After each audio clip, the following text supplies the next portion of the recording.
Assalamualaikum warahmatullahi wabarakatuh. Baiklah, kesempatan kali ini kita akan kembali berbagi pengetahuan, di mana pada kesempatan ini kita akan mengenal apakah penelitian kita itu masuk ke ranah kajiannya yang bersifat kualitatif atau kuantitatif. Oke, mari kita simak sama-sama yang membedakan sehingga kita mengetahui posisi karya tulis kita. Nah, di sini ada dua jenis pendekatan. Kita coba mengenal kedua pendekatan ini sehingga kita dapat memastikan arah dari penelitian yang ingin kita lakukan. Pertama, ada yang namanya pendekatan kuantitatif. Kemudian ada juga pendekatan kualitatif. Nah, pendekatan kuantitatif, kita dapat menandai penelitian kita itu sebagai pendekatan kuantitatif apabila sifatnya mengukur. Jadi kuantitatif itu selalu berkaitan dengan suatu penelitian yang sifatnya mengukur. Kalau dia mengukur, maka sudah pasti dia membutuhkan alat ukur. Misalnya kita ingin mengukur minat, ingin mengukur motivasi, atau misalnya ingin mengukur keterampilan, atau ingin mengukur hasil belajar. Itu tidak terlepas dari yang namanya alat ukur. Dalam penelitian kuantitatif, jenis alat ukur itu biasanya digunakan, pengumpulan datanya itu menggunakan kuesioner. Kuesioner. Jadi kuesioner itu nanti ada sifatnya yang berbentuk skala Likert, ada skala ordinal, dan lain sebagainya. Nah, nanti bisa kita ngikuti pada video selanjutnya tentang secara khusus membahas tentang kuesioner atau tentang skala pengukuran. Nah, jadi kuesioner itu dia selalu sifatnya memberikan skor. Ada misalnya kuesioner sangat setuju diberi skor 5, setuju diberi skor 4, kurang setuju beri skor 3, tidak setuju beri skor 2, dan sangat tidak setuju diberi skor 1.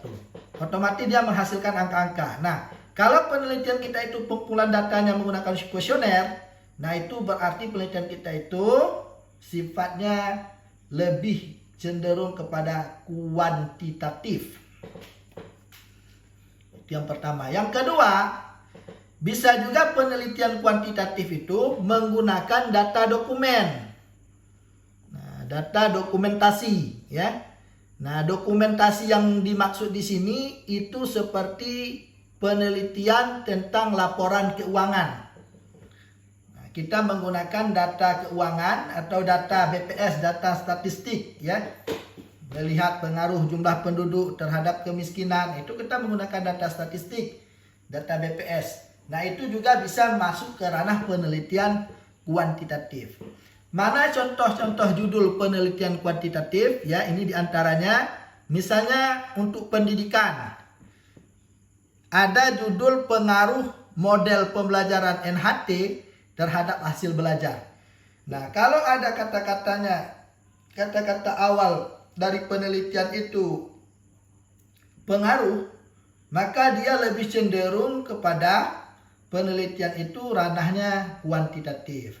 Atau penelitian-penelitian anak ekonomi, misalnya jurusan ekonomi, itu bisa juga judulnya berbentuk pengaruh harga dan merek terhadap keputusan pelanggan. Nah, itu juga termasuk dalam penelitian ranahnya kuantitatif. Kita bisa lihat ke judul kita masing-masing, masuk kemana penelitian kita tersebut. Nah, yang kedua, ada yang namanya penelitian kualitatif, ya. Kualitatif itu dia lebih cenderung sifatnya mendeskripsikan, ya.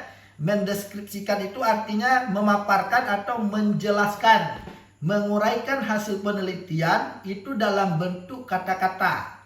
Jadi kualitatif selalu identik dengan penelitian yang hasilnya diuraikan dalam bentuk kata-kata. Sedangkan lawannya kuantitatif cenderung kepada angka, ya. Nah, kalau penelitian itu bersifat kualitatif, maka kita dapat menandainya dengan teknik pengumpulan datanya menggunakan wawancara, ya. Nah, ini wawancara, ya. Nanti wawancara itu ada jenisnya juga, bisa kita simak pada video selanjutnya nanti, ya. Ada misalnya sekilas itu ada wawancara yang terstruktur, ya. Kemudian ada wawancara semi terstruktur. Tergantung nanti dosen pembimbing kita meminta wawancara apa yang kita gunakan. Yang kedua, bisa juga teknik pengumpulan datanya menggunakan hasil observasi, ya. Ini mengamati langsung kondisi di lapangan. Nah, kita melihat bagaimana fakta-fakta yang ada di lapangan terhadap penelitian yang kita lakukan. Nah, observasi itu ini nanti bisa juga bersifat observasi yang partisipan, ya, ataupun yang bersifat non partisipan. Nanti juga bisa kita simak pada video selanjutnya. Nah, yang ketiga juga ada teknik pengumpulan data penelitian kualitatif itu menggunakan studi dokumentasi. Nah, dokumentasi di sini, nah, itu juga sama apa yang kita kumpulkan. Misalnya kita meneliti di suatu lembaga, misalnya kita mengumpulkan laporan-laporan kegiatan dari suatu lembaga, ya. Kemudian profil dari lembaga tersebut, termasuk juga nanti dokumentasi kita menggunakan foto-foto penelitian ataupun foto-foto dari kegiatan yang kita langsungkan penelitian selama di lapangan. Mana contoh dari judul yang ranah penelitiannya kualitatif, ya, seperti partisipasi, ya. Nah, di sini ada partisipasi masyarakat terhadap pengelolaan dana desa. Nah, ini cenderung penelitiannya bersifat kualitatif karena di sini tidak mengukur, ya, melainkan hanya melihat gambaran bagaimana keikutsertaan masyarakat dalam pengelolaan dana desa. Nah, dokumen misalnya pada judul ini bisa kita gunakan seperti laporan dana desanya, laporan pembangunan, rincian dana desa, itu data dokumen yang sifatnya kualitatif.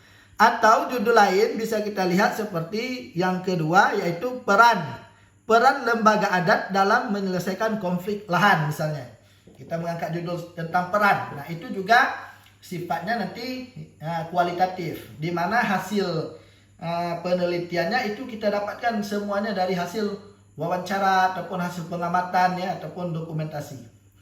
Nah, itulah yang membedakan penelitian yang sifatnya kuantitatif dan yang sifatnya kualitatif. Kita bisa membawa dua penjelasan pendekatan ini pada penelitian kita masing-masing, termasuk kemana.